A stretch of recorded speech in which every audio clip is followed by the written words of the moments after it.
Om Swastiastu. Assalamualaikum warahmatullahi wabarakatuh. Salam sejahtera, salam, namo buddhaya, salam kebajikan. Perkenalkan saya Nimadi Suciani Widyaswara, ahli media BKPSDM Provinsi Bali, salah satu peserta workshop penyamaan persepsi PKP BNPP angkatan 19.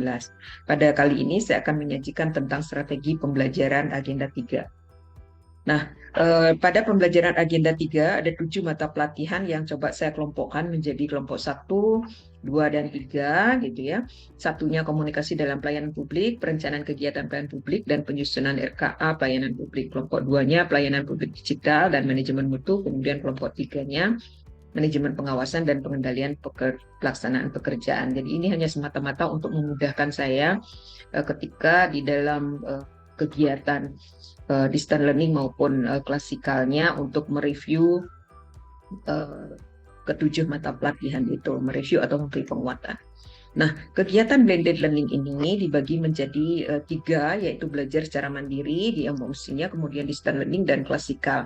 Belajar mandiri itu alokasi waktunya adalah 16 JP dengan 3 kali pertemuan, yaitu pertemuan ke-6, ke-7, dan ke-9. Jadi untuk pengendalian pekerjaannya itu ada 14 JP, kemudian 2 JP untuk pembuatan esai daripada isu-isu agenda 3.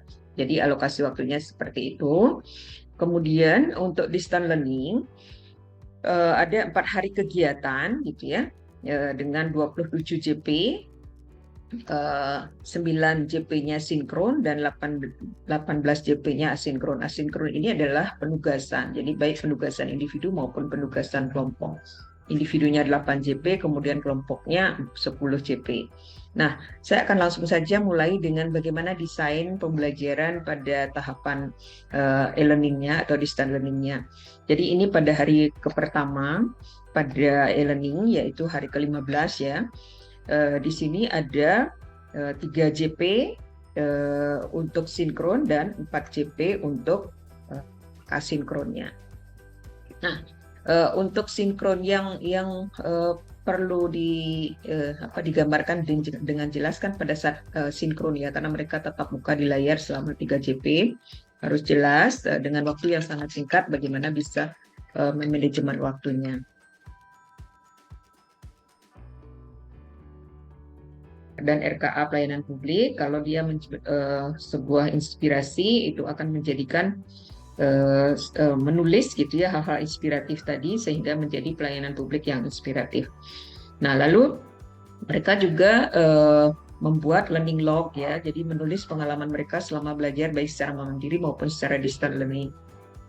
Nah, kemudian di tugas kelompok mereka berkelompok berlima, jadi mereka memilih masalah ataupun hal-hal inspiratif tadi, kemudian menyusun sebuah perencanaan gitu ya. Kalau tadi kan hanya menuliskan secara deskriptif saja penawaran solusi, tapi kalau ini menyusun perencanaan dan RKA pelayanan publik yang terkait dengan masalah ataupun inspiratif yang mereka temui di antara berlima di dalam kelompoknya. Nah, kemudian di hari kedua, ini pada hari ke-16, jadi sinkronnya ada 2 JP, kemudian asinkronnya 6 JP. Jadi ini mulai dari jam 8. Salah satu cara untuk membuka dilakukan diskusi tanya jawab dan penguatan terhadap pelayanan publik digital dan manajemen mutu. Kemudian peserta diminta menuliskan proses manajemen pengawasan pada chat room gitu ya, karena ini akan ada kaitannya dengan mereview mata pelatihan manajemen pengawasan dan pengendalian pekerjaan. Kemudian tanya jawab terkait dengan 2 materi itu, lalu penjelasan terhadap tugas. Nah, di asinkron tugasnya ini 5 JP, tugas individunya 2 JP, kemudian tugas kelompoknya 3 JP. Di 2 JP, peserta membuat laporan tentang manajemen pengawasan dan pengendalian pekerjaan yang sudah terlaksana di unit kerjanya, serta hambatan yang terjadi dan solusi untuk mengatasi. Kemudian mereka juga menulis learning log. Kemudian di tugas kelompoknya mereka sama seperti tadi, mereka bisa melakukan benchmarking. Kalau tadi mungkin mereka melakukan di instansi pemerintah, sekarang dia bisa memilih instansi swasta, begitu pula sebaliknya. Jadi dia akan melihat dari sisi bagaimana unit organisasi yang dilihat memiliki best practice tadi melakukan pengelolaan pengawasan atau manajemen pengawasan dan pengendalian pekerjaan sehingga membuat unit organisasi tadi unggul. Apa sih sebenarnya faktor kunci sukses dari unit organisasi tadi gitu. Nah, kemudian asinkron e-learning atau tahapan e-learning yang terakhir hari keempat gitu ya, hari ke-18. Sinkronnya tinggal 1 JP, asinkronnya yang 3 JP. Di sinkron 1 JP ini seperti biasa menyapa peserta, kemudian menulis harapan mereka setelah selesai pembelajaran di chat room, kemudian dilanjutkan dengan presentasi tugas individu yang tiga, ya tugas individu yang ketiga. Nah, kemudian pembelajaran desain pembelajaran yang berikutnya adalah desain pembelajaran klasikal selama 4 hari 33 JP. Nah, ini untuk yang hari pertama, yaitu hari ke-31, ini hanya ada 3 JP, jadi mulainya jam 4 karena di awal itu masih ada penjadwalan yang lain. Jadi berakhir dari jam 4 sampai jam 6 ya. Kemudian kegiatan di awal ini harus bina suasana. Jadi meskipun mereka sudah pernah bertemu, tapi karena secara virtual, jadi alangkah baiknya di sini disiapkan bagaimana mereka melakukan dinamika kelompok. Jadi pertama peserta diajak bentuk lingkaran dan mengatur meja kursi terlebih dahulu. Salah satu peserta diminta menyebutkan nama dan tempat tugasnya. Jadi ini perkenalan. Misalnya yang paling setelah pembelajaran klasikal selama per hari menggunakan Mentimeter. Mereka juga diminta menulis pesan dan pesan selama belajar secara mandiri dan distance learning baik sinkron maupun asinkron. Nah, kemudian mereview jawaban peserta baik harapan maupun kesan-kesannya, kemudian menyampaikan tujuan pembelajaran klasikal dan menyampaikan ragam aktivitas yang akan dilaksanakan selama 4 hari kegiatan. Jadi di sini praktis 3 JP-nya ini adalah untuk mereview kembali gitu ya. Memperkenalkan diri, mencairkan suasana, dan mereview kembali apa yang akan mereka lakukan. Kemudian di klasikal kedua ini cukup banyak, 12 JP di hari kedua atau hari ke-32. Jadi saya bagi dalam 4 session ini ya, 3 JP, 3 JP, 3 JP, 3 JP.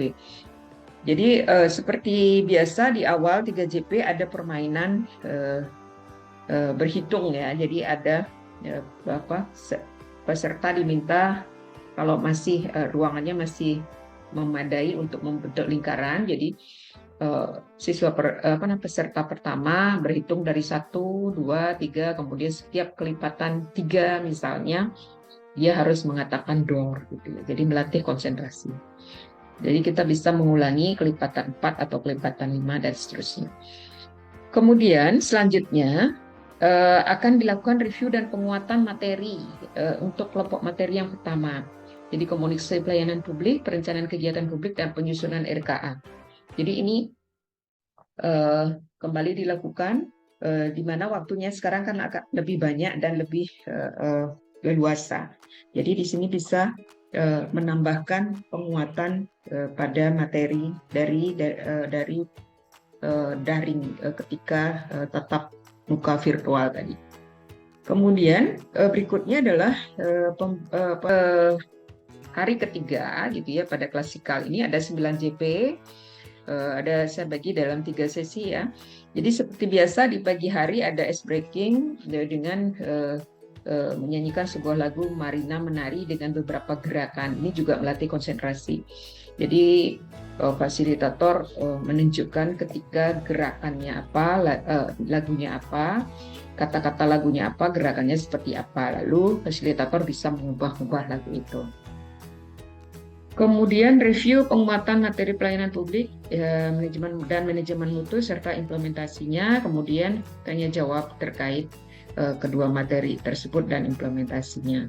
Nah, sesi berikutnya adalah presentasi tugas individu.